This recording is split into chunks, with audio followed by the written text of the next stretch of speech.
فين الحكمة لما الرب جل وعلا قال للي فاكر إن محمدا صلى الله عليه وسلم ودينه لن ينتصر، ريح نفسك وشنقها، هو منتصر منتصر. فين الحكمة من كده؟ مش ليه كده ممكن يكون من الحكمة عشان أقول لك إن ده من أشد مواضع القرآن إثارة وعجبا. وقد قال الله عز وجل: من كان يظن أن لن ينصره الله في الدنيا والآخرة فليمدد بسبب إلى السماء ثم ليقطع فلينظر هل يذهبن كيده ما يغيظ.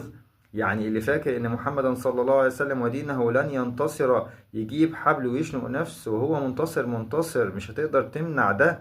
وده نزل عن النبي صلى الله عليه وسلم وهو في مكة، وده من أكثر المواضع الدلالة على الإسلام هو الحق.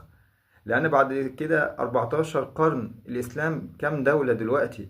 كم دولة مسلمة؟ كم دولة عربية؟ عدد المسلمين كام؟ القرآن مترجم لكم لغة؟ السنة مترجمة لكم لغة؟ المساجد في كم دولة وكم مدينة في العالم؟ كل ده وهم من أول أبو لهب اللي كان بيقول لا تصدقوه فإنه كذاب ويرمي النبي صلى الله عليه وسلم بالحجارة، لغاية يومنا هذا بيحاولوا بالسلاح بالإرهاب بتغيير المناهج، ثم الإسلام يحيط بهم من كل مكان، لأنه أن تمنع وعد الله. ولذلك لا تحزنوا أيها المسلمون فالحق ممتحن ومنصور، فلا تعجب، فهذه سنة الرحمن. ما نزعلش على حال الإسلام لأنه من ناحية عزيز ومستمر ومنتصر.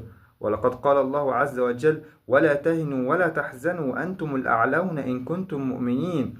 باعتبار تاني أيوة إحنا مقصرين ومحتاجين نصلح.